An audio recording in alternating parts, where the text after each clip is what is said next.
Hey everyone, welcome to the Industry Show.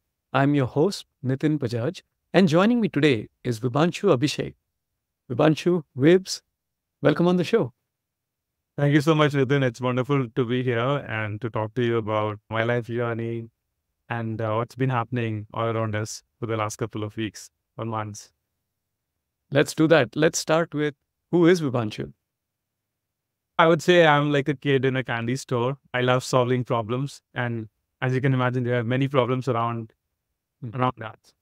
More formally, I've been trained as a computer scientist. I have been fascinated by both artificial intelligence and entrepreneurship.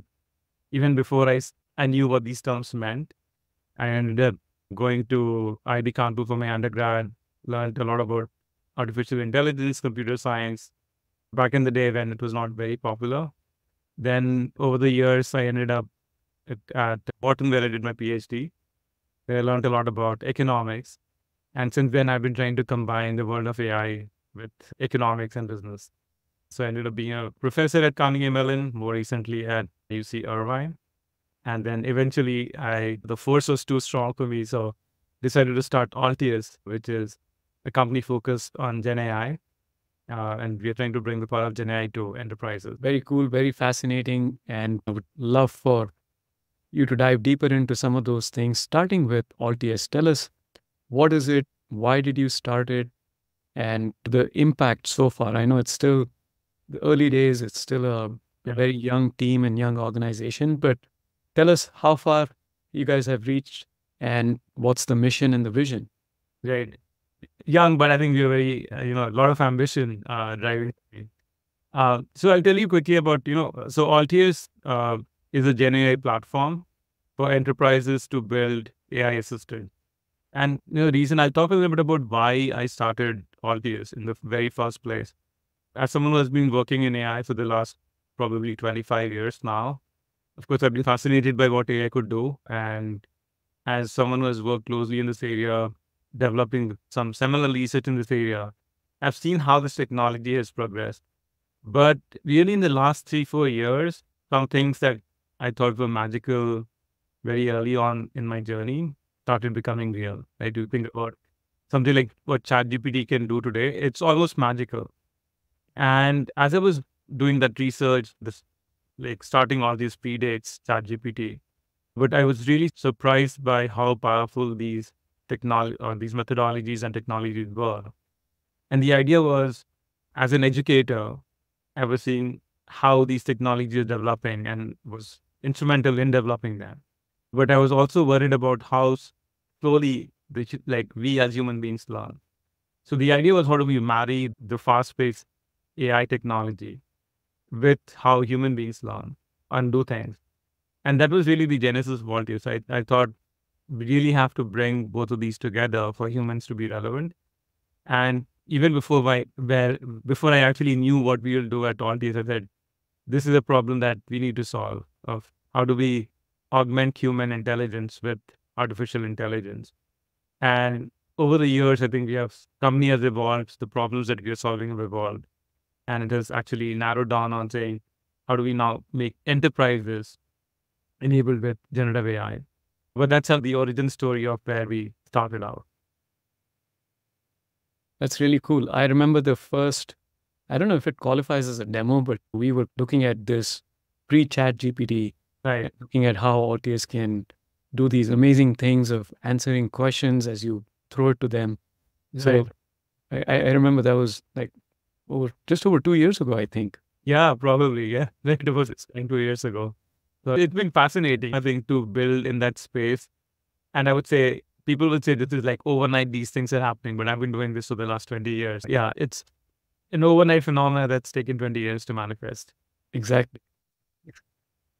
Now, tell us about the size and scale of the operations, but also what's coming next. So we are 26 people strong. We're growing very rapidly. I think at the beginning of last year, I was just having this discussion with my team. Beginning of 2023, we were 4 people, 2 co-founders and 2 other people working with us. Since then, we have grown to 26 people, and I'm very conservative in how I want to grow the team. So we've come a long way from there. But interestingly, we were started working with some very large enterprises. So we work with big insurance companies, banks, fintech companies. Some of them are publicly listed. It's really heartening that they have given us this responsibility. Some of the customers that we are working with, we are in front of their customers, millions of their customers, trying to answer problems to them, one of the things that we do is customer support, automated customer support. So we are in front of millions of their customers. So it's really been very humbling to see the trust that our partners have placed in us, given that there is, of course, we are very small as a company, but also the technology is not very mature, but they have placed that trust, which is very important. We don't take that lightly. I would say in terms of scale, we are probably growing the number of queries that people have 2 or 3x month on month. A couple of months back, we crossed about 1 million queries. So going from a few hundred queries a month to now millions of queries every month. It's been really phenomenal. Just in the last 6-7 months, we have seen that growth. I would say we have touched lives of millions of customers. The idea is how do we go from millions to billions of customers in the next, I was going to say a couple of months, but maybe I'll be a little bit more humble and say a couple of years. Go easy on the team. Yeah. But Yeah. this is fascinating. Congratulations again on all the successes. And this is still very early days. We are already talking millions. So tens of millions, hundreds of millions, and then soon a few billions. So really looking forward to that. Now, let's take a step back. And if I ask you to share the one big challenge, this is all amazing things moving at a really fast clip. Right. The one big challenge you're facing. So I'll talk a little bit about the challenge that I'm facing, but I also want to talk a little bit about the challenge that we will face as a society in the near future. For us, building in this space, the biggest challenge is everyone is building in this space, right? There is no company out there that's not doing a GenAI related project, right? Actually, if you think of all the tech companies there, they're doing something in the GenAI space. So what it does is it creates a lot of noise and a lot of confusion in the minds of our customers. So I would say something like ChatGPT has really helped us because it has, brought all this visibility to our potential customers, things that we would have to educate them about. So it has really helped us in that front. But at the same time, there is all this noise from everyone who is trying to build in this market and sell in this market. And that has caused a lot of confusion. And I think that's particular about not only generative AI, but also with AI. Most people, when they're buying AI, they don't really know what they're buying because they don't know what AI is, what AI does. So I think that is the biggest challenge for us is how do we differentiate from everyone else out there in the market. And of course, sometimes the proof is in the pudding. So we actually have to deploy for them to see the benefit of what we can do. But that I would say the number one problem.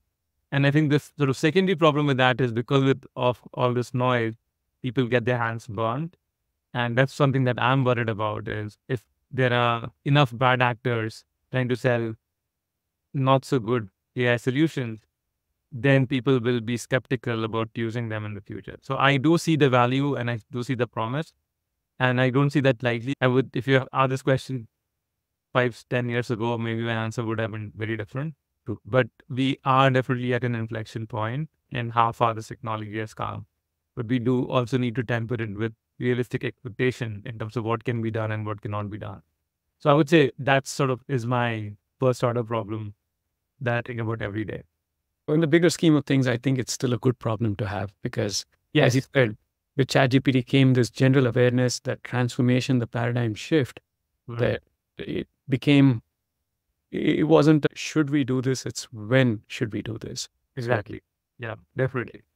Yeah. I don't want to talk about the societal problem that I alluded to earlier.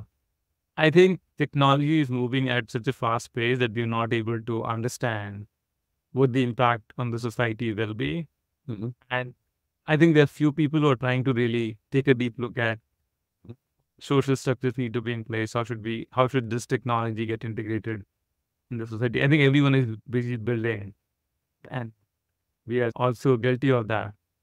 But really thinking what happens to society when AI becomes pervasive, how do we actually realize the vision that I had, which is AI augmenting human beings and not replacing human beings. So I think we need to think closely about that also. or it's going to become a problem in the next couple of years. True. And I think what gives you that unfair advantage is that you've been in this domain for 25 years, way before all of this became cool and sexy. So you have that temperament, you have that long view to say, this was always supposed to happen. How do we take that measured and mature approach to it, not just to raise more capital, build a company, get famous, all of those things, but truly in a way that it uplifts the community and the human race. I'm glad you're thinking about it as you're growing at a crazy fast clip. So kudos to you. Yeah. And then I'll just point to that it's actually in the name. It's Alltius. It's ALL, which is a misspelling of Yes. what means higher. And the idea was, how do we uplift everyone using AI? From the very genesis of the company, that was what we were striving towards. And I think the other thing that has helped me a lot is the training that I've received. So I was trained as a computer scientist, and then I went to grad school where I was trained as an economist. So thinking, like putting both hats on, and thinking not only in terms of what can the technology do and how can we make it better, but then what are the implications of this? Of course, I think that helps me to think of business problems and apply them to solve business problems, but also gives me a very grounded perspective in thinking about how should technology be a force of good in the society and not just good for its own sake. I don't have so much time between sales calls. I don't have so much time to think about how to solve that problem eventually in the future. I will have. The fact that you're taking time out to even think about it, you may not have a solution which may need a lot more work and effort, but being there to even think about it, be an evangelist and make other people think about it with you, that's where that foundation is laid. So we don't forget about it. We may not be able to put enough resources into it just today, but there is at least thought, there is planning, there is a will, and there is things happen. So again, really glad you're already thinking about these things and have been for several years. And I know you will turn it around and bring that into action. Hopefully come sometime soon. Now, let's talk about the one most exciting opportunity that you have in front of you. I think what I think is very interesting about generative AI, and this is the step change from what existed before. A lot of times I get asked what's new. The ability to synthesize vast amounts of information is what is really fundamentally new about generative AI. I can give it many different types of documents, different data sets, and it can pull the right pieces together to give you a coherent summary or coherent answer to a question.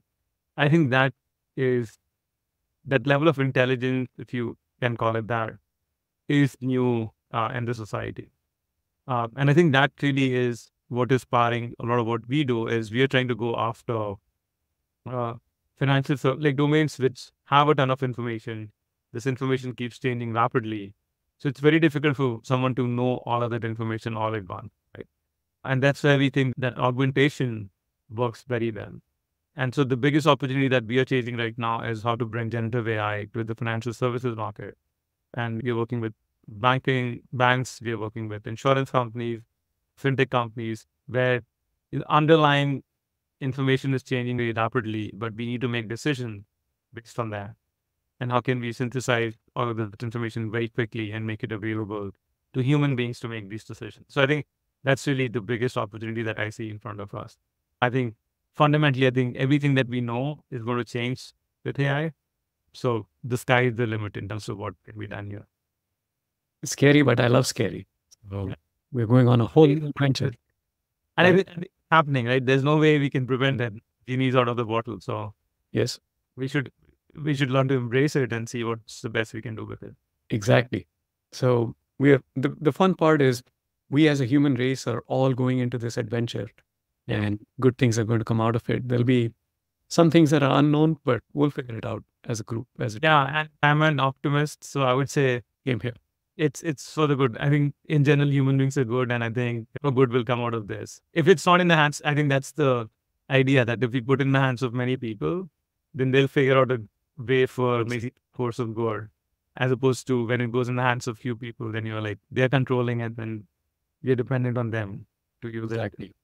Now, as we talk about the future, I want to pause, reflect, and take a look in the rearview mirror. I would love for you to share two moments in your life, in your career, where in one, something did not work out as you had expected. It was a failure, became a lesson. And another one where it became a success beyond what you had imagined.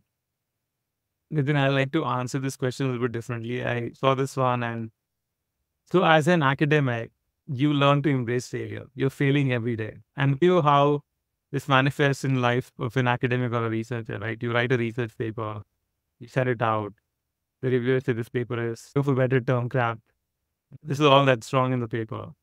And you learn from that. I think being an academic is a exercise in humility. But they are very smart people who are at the top of the field. And they're offering you advice in terms of how to make this research more impactful. The idea is not to show you down, but really how to make this research more impactful.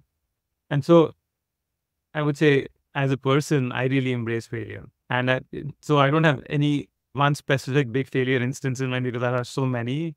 And so many of them have been instrumental in moving me forward. For example, one of my most cited paper is a paper that I could never publish because of multiple reasons. But that still remains to be, I think, my favorite paper and one of my most technical papers. It's been used by many people in the industry. Companies like Facebook and Google have used that paper for advertising attribution. But I would say I look at failure as a way to learn. And I think if I'm personally not failing enough, I'm not learning fast enough. So that's how I think about failure. I've had so many failures in life that I don't have one particular failure that I can talk about. That's been the biggest.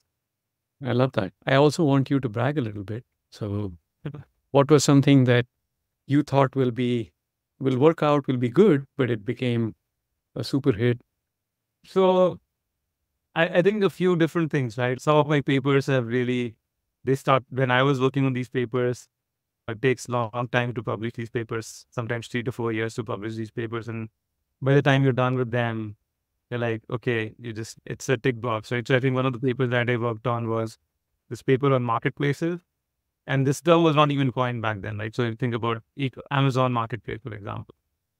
When I started working on this topic, the term was not very popular. People just didn't understand in academia. And these are like very economists and top business school professors. They did not really understand what is new about this phenomena.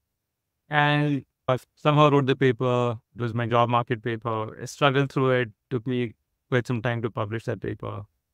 But then this whole thing blew up, right? Of course, marketplaces are very pervasive all over the world. They make a ton of money. And that paper now is one of my most cited papers. It probably has 800-900 citations. But back when I was working on it, at some point I was like, why am I even doing this? I can do so many better things. But I think that also teaches you to be persistent and to stick to what you think is the right thing to do. And I think that has come around in a right way. I would say there are many instances of something like this happening. But probably starting up a company after getting tenure is the most difficult thing I've done in my life, right? Like, everything, like I think I've worked hard overall, but starting a company is probably the most difficult thing to have and the most difficult journey to have embarked upon. It is unique, I will say. The tenor track typically tends to be the mindset that, okay, I'm set, I'm going this way. And then the entrepreneurial track is typically going the opposite way, where you're on a complete adventure, don't know what tomorrow is going to look like. Right? So to have both of those in one person is unique. So congratulations on being successful. I don't know, we'll find out after a couple of years, right? It was right or not, but I think there's commonality between the two. I was talking to one of my colleagues a couple of days back. I think what academia teaches you is persistence. And I think that's also something that I feel is very important in being an entrepreneur. More than anything else, persistence is important. Of course, I think the pace is very different in academia versus, as it takes 2-3 years to publish a paper. Whereas the world is very different in entrepreneurship in 2-3 years. Like maybe you are dead as a company, but really grown 100x in 3 years. So I think the pace is very different. And I think that is what attracted me to entrepreneurship. Like I've always worked with companies because I was excited by the pace and the impact that it would have. But I think that the common thread for me has been this persistent that you learn in academia, which I'm bringing to play as I'm running Alltius. It's amazing. Bringing two worlds together. Magic happens. Yes. Hopefully. Now, before we jump on to my favorite part of the show, I want to ask you, what do you do for fun? You live in a fun world. You have academia on one side, you have Altius on the other side, and then everything in between, which is And I super. live in Southern California, so it's just Right. like best places to live. But unfortunately, there's just between, even though I'm focused entirely on Altius right now, it's difficult to find time to have fun. In fact, it's got into a stage where in my AMA meetings, in my AMA meetings with my team, they're worried about how am I balancing things and how is my mental health doing.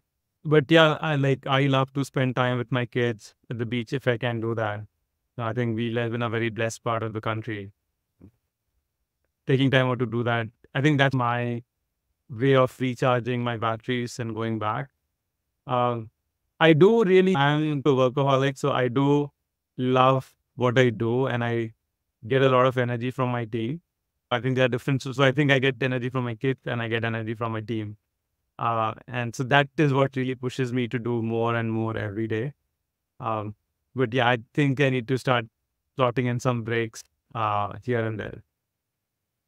I'm sure people around you won't mind that. Yes, definitely my family will not mind that. I think also some of the folks who are at Altius would not mind that. All right. Now, on to the one line life lessons. I'd love for you to share some of yours with us. I think the biggest one for me would be persistence is the most important skill anyone needs to have. You can overcome anything with persistence. So I think that's one life lesson that I have learned, and I think I really follow that lesson. Second, I would say is being fearless is very important. Being fearless and embracing uncertainty, I think I would say would be another important life lesson. Third would be just be good to people around you. I think there's no point being an asshole. I think just being nice to people around you comes back in very good ways.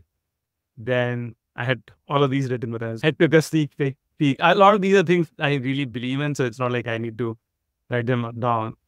I would say humility is a big virtue, given, and I think, again, going back to what you said, I'm in a very unique position. I've worked with some really smart people. Some of them are Nobel Prize laureates. Some of them are CXOs of Fortune 10 companies. There's always someone smarter than you. There's always someone who can work harder than you. There's always someone who's more well networked than you. So I think be humble, just put your head down and work. And I think that's very important. And the last one I would say is, if you're not failing enough, you're not learning fast enough. So I think failure, I would say, is very important as a step to learning new things, learning about yourself, learning about new technologies, or just how the world works. These are perfect. It's all about the lessons we learn as we go through the journey. And then in turn, these lessons come back and shape us and define us and keep us on track or keep us in the right direction. So yeah, they're not meant to be perfect. They're just meant to be a reflection of who you are and who you want to be as you continue on the path you want to go on. So thank you for sharing those. Thank you for sharing your journey. Congratulations again on all of the success so far. And I know these are the baby steps that are coming through that are going to define the much bigger success that is coming soon. Hopefully, fingers crossed.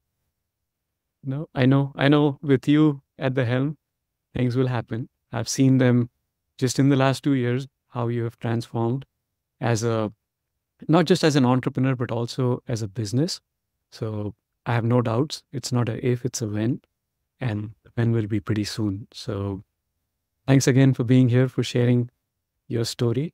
And congratulations and kudos for what's coming next. Thanks for having me here. It was wonderful talking to you.